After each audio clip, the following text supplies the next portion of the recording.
everyone, and welcome to this special Parent Connection workshop about the Fall 2020 plan. Before we begin, I would like to remind you that this is a 30-minute workshop. The beginning of the workshop will be about 10 minutes of information based upon questions that the community has been asking about this specific topic. Then there will be about 20 minutes designated to questions and answer period. If you have any questions for the panelists, please use the question and answer or the Q&A tab on your screen.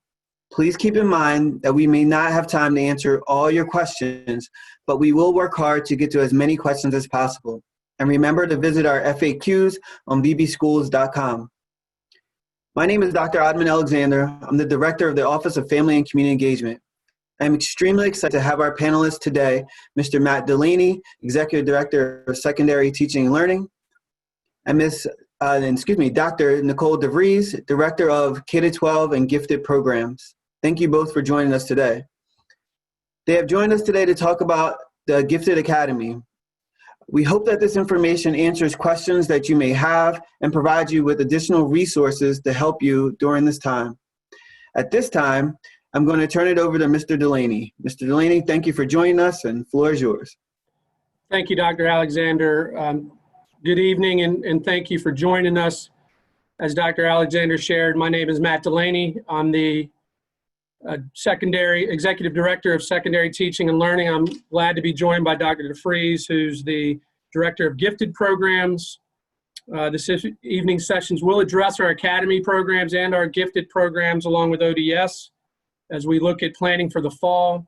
As Dr. Alexander said, we will continue to update the FAQs regularly. Prior to beginning the question and answer phase, we just want to take a moment to kind of review some of the information that you've seen before, potentially clarify a couple of items, and we're just excited about trying to address as many questions as we possibly can. As you know, you're in a scenario where you have to make a pretty critical decision, and that's why many of you are joining us this evening. The decision of whether or not to choose option one, which, as you know, is face-to-face learning with social distancing and safety measures. As you know, we'll start the year in a temporary virtual learning world until it's safe to return face-to-face. And then the decision of whether or not to choose option two, the 100% virtual learning program through our virtual learning center. We also want to make sure that there's clarity around the difference between the emergency learning plan and fall 2020 instruction. As you know, we called the emergency learning plan just that because we were in a state of emergency, and it was as many of us were uncharted waters in a time of unknown. We were just working to the best we could to provide curriculum instruction, revise the pacing, and just try to respond as best as we could to the recovery. Coming into fall of 2020, curriculum instruction and assessment will be created in response to recovery and learning. We are going to look at creating diagnostic assessments that allow us not only to remediate, but to find areas that we can accelerate to meet the needs of all students. The question that comes up often is, will our students be able to interact with their teachers during their lessons? And that is probably the biggest change from the emergency learning plan, one of the biggest changes to fall 2020 instruction. We're going to move from more to synchronous live instruction, expectations that teachers are connecting with students on a daily basis. On the emergency learning plan, feedback was provided, but it was not graded, and the assignment recommendations weren't nearly as rigorous as what we come to expect. So there will be graded assignments, there will be feedback provided, there's going to be greater expectations in the level of assignments the students receive. And we want to be very strategic in what that looks like. We're going to monitor participation, and attendance is going to be taken as well. So those are just a few overview points. We certainly know probably the prime reason you're in attendance this evening is you're just really concerned in making your decision of option one and option two of what that's going to mean for your students' enrollment in an academy or in a gifted program. We share that concern. When you look at the recovery plan, it states in that plan that academy students, for example, will maintain their standing within the academy no matter what option they select. It also states in there that academy coordinators will work closely with families on scheduling options and outcomes. And I'm meeting with academy coordinators on a consistent basis to ensure that we are examining every possibility that can exist to maintain a deep connection in the academy for your students. Dr. DeFries is looking to do the same things with ODS and the gifted programs as well.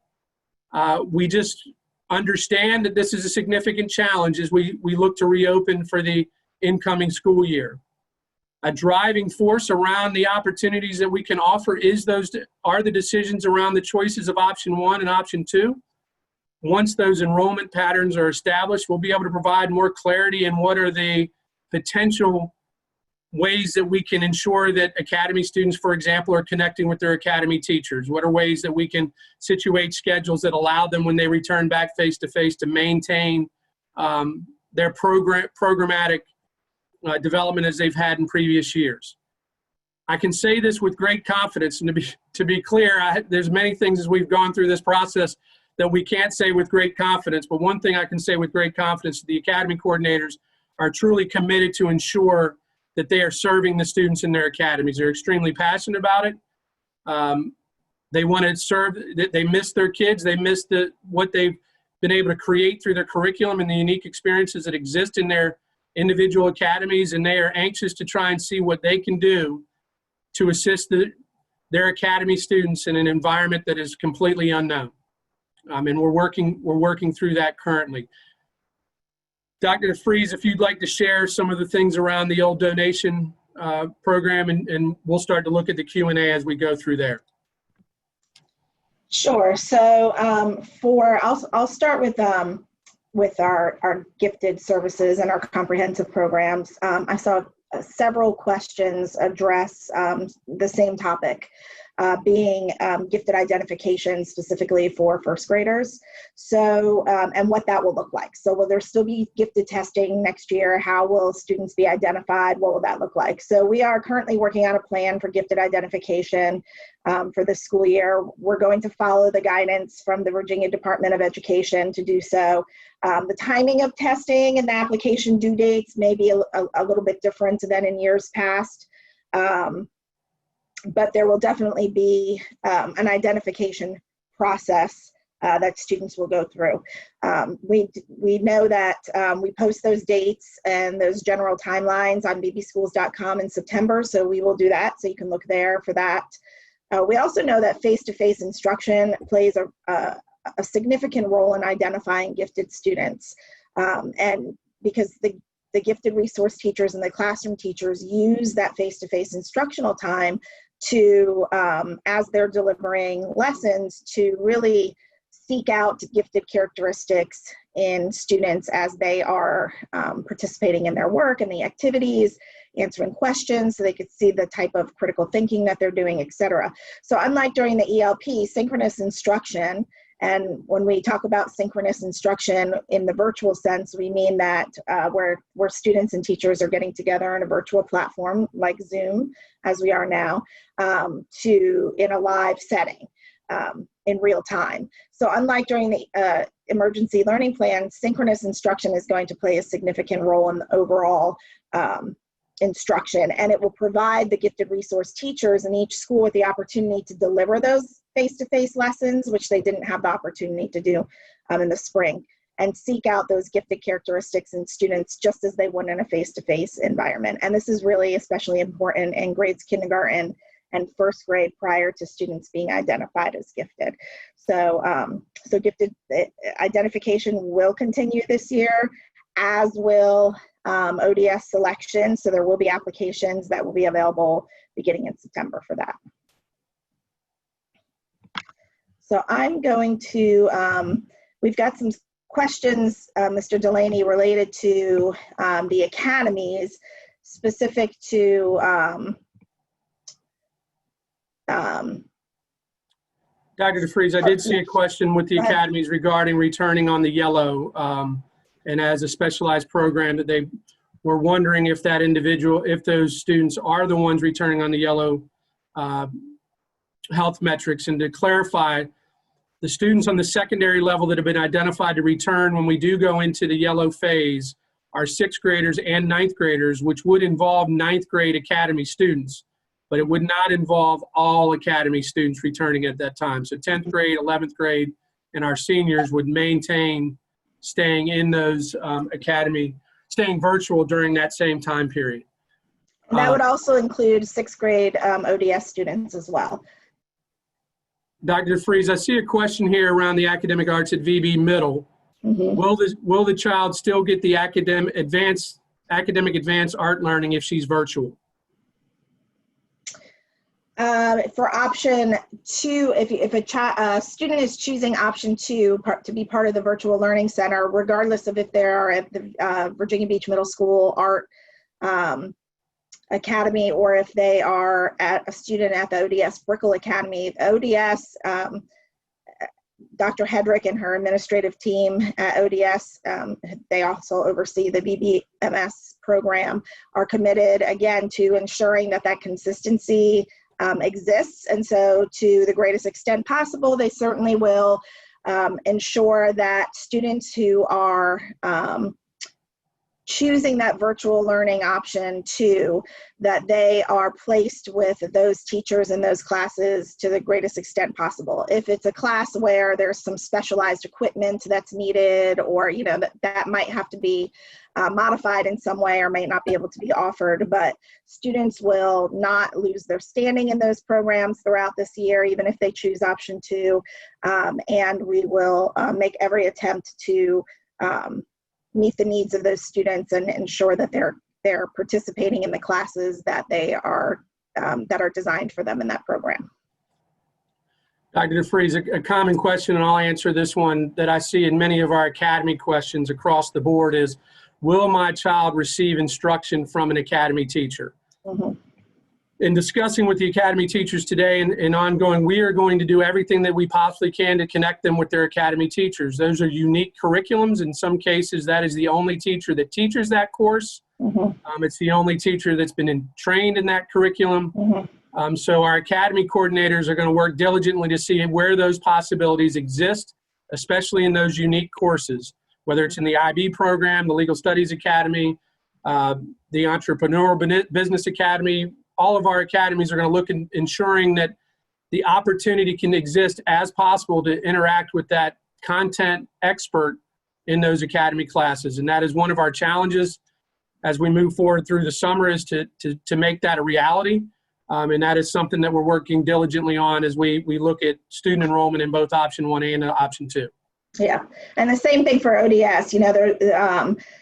There's no guarantee that ODS students will be taught by an ODS teacher. However, that's the first thing that Dr. Hedrick and her team will look at as they are scheduling to see, to try it with as best as they possibly can to ensure that happens.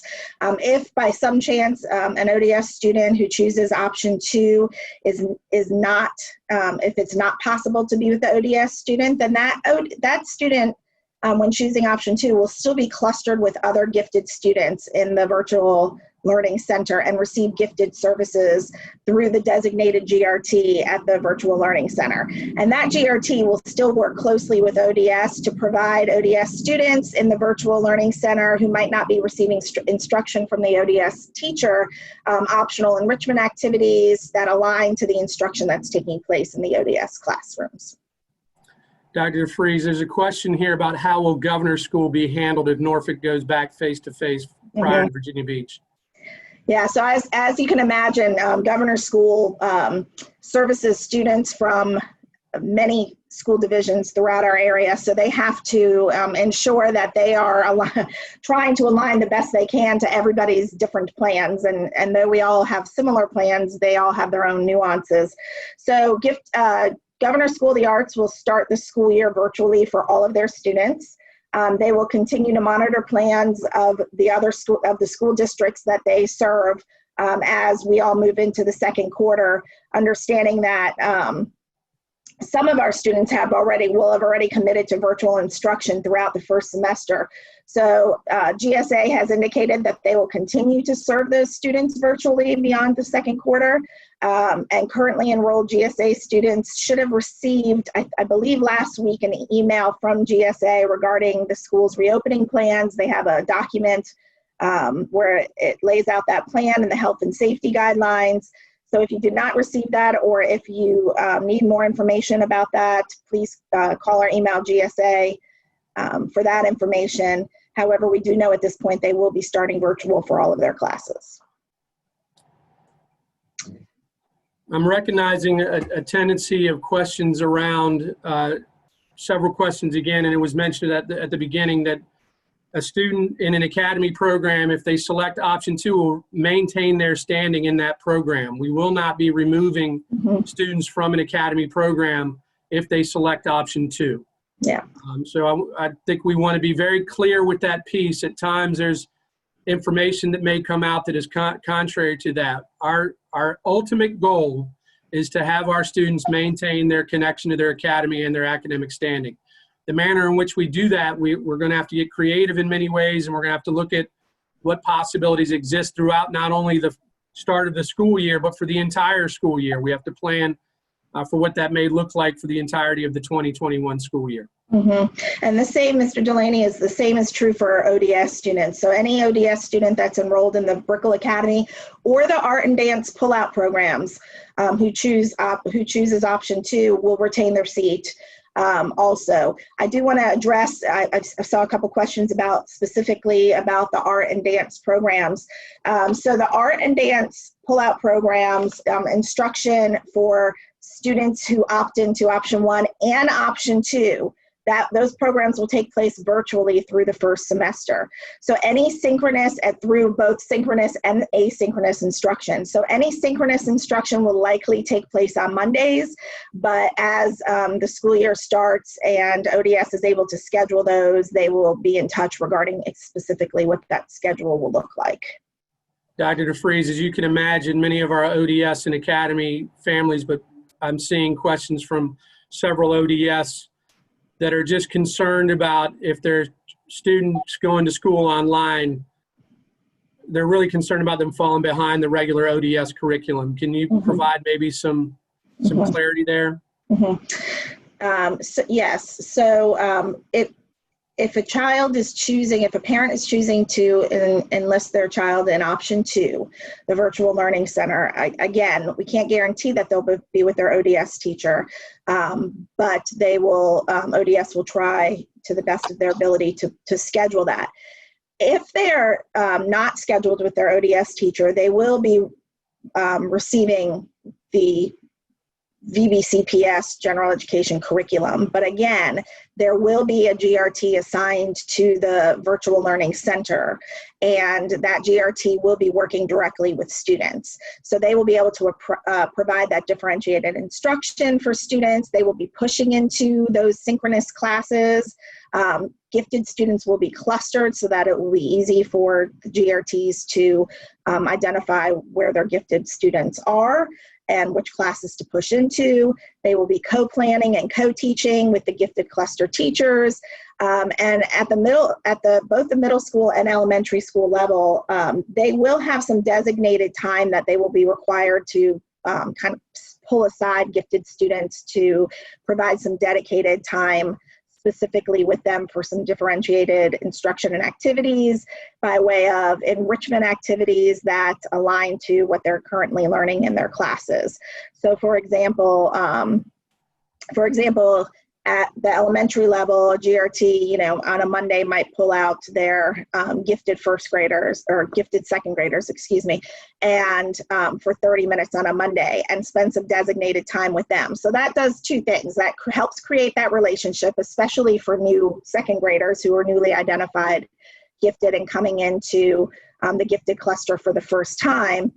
So it helps build that relationship or maintain that relationship if they already have built that with gifted students. And it also provides some designated time for some deep, rigorous conversations and critical thinking around the concepts that they're learning in their regular classes. Dr. DeFries, I'm going to answer a question that was submitted from around how does the 4x4 scheduling impact course selection or opportunities on the secondary level. For those of you, just to try to be clear here, what we typically have operated on in Virginia Beach is what we call an A-B schedule, which means a student receives classes on an A day, might receive 3 that day, and then receives 3 new classes on a B day. A decision was made this year to move to the 4x4 due to the fact that it minimizes the course load for students. Knowing that we might be virtual at different times, that was important. Also, it minimizes the teaching load for teachers. Again, if we have to go out for longer periods of time of virtual, it's just a more effective practice, and it also allows for the best possible way in the secondary level to cohort students and maintain a level of proper social distancing. What that does ensure in a 4x4 schedule is a student has the opportunity to take 4 classes in the first term, which many of us remember as a semester, but in 4x4 we call it a term, and 4 classes in the second term. So for some of our students in academies that have traditionally taken a minimum of 8 classes, they still have that opportunity in the 4x4 format, as well as they did when we had the AB schedule. Working with our academy teachers as well, knowing that several of their classes were semester classes, we've worked to combine those classes. For example, Theory of Knowledge 1 and Theory of Knowledge 2 is an IB course, combining that so that it becomes a 1 full credit course and the student can take that fully through the first term. So we are making adjustments in how courses are offered in order to maintain some of the typical nature of what they've selected, but also provide other opportunities, potentially how we schedule out into the remainder of the year. I think we'll provide more information coming forward on more specifics on that 4x4, because I'm certain it can become confusing to hear that for the first time. But essentially, your student will take anywhere from 3 to 4 classes a day, those classes every day for the first term, receive their grades at that final grade at the end of the first term. So that's a good question that I'm certain in many people's minds is that lack of clarity, maybe our understanding of what the 4x4 offers. Mm-hmm. Nicole, there's a question that I see around, just it might be good for us to explain just the difference of synchronous instruction and asynchronous instruction. Mm-hmm. Yeah, so when we're talking about virtual instruction, that can occur and will likely occur in 2 different ways, and teachers will use both methods. So the first method would be synchronous instruction, which is similar to what we're doing now, where students and teachers come together in real time to be able to speak conversationally together, just like you would in a face-to-face classroom. The teacher would be able to, except for through a platform, be able to see and hear his or her students, and they would be able to see and hear their teacher, and be able to have that 2-way communication. And that would be what synchronous instruction would entail. Asynchronous instruction would be where you're using some sort of perhaps a platform to, there are many ways that teachers may choose to teach asynchronously, but for example, one way may be that a teacher might record him or herself teaching a lesson or a concept that students are able to access at any time. And then students would have a particular assignment that might be attached to that concept or instruction that the teacher was providing. When students are asked to communicate with one another, not in real time, but perhaps through discussion boards or giving feedback in a way that's not in real time, that would be part of asynchronous instruction as well. Asynchronous instruction does not necessarily need to encompass, and we are very committed to not always having students on the computer consistently. So we're really encouraging teachers to think about and use that balance of digital technology for instruction, asynchronous instruction, and when can students be working on an assignment or be engaged in a concept in a way that's not necessarily digital. So those are all things that we are talking about with teachers and we are preparing to talk about with teachers as they prepare to welcome students for the new school year. Thank you, Dr. DeFries. There's a great question I'm going to take here that says, my daughter is enrolled in Academy for 9th grade. She struggled with the adjustment to virtual this past spring. If we opt to face-to-face learning and we have to go virtual, will there be more structure to help with the transition to virtual learning? I think that's one of the major differences that we've talked about in planning from the ELP to the reopening plan is that structure. As you all know, when we went out on March the 13th, that was pretty unexpected, and how we had to respond was unexpected.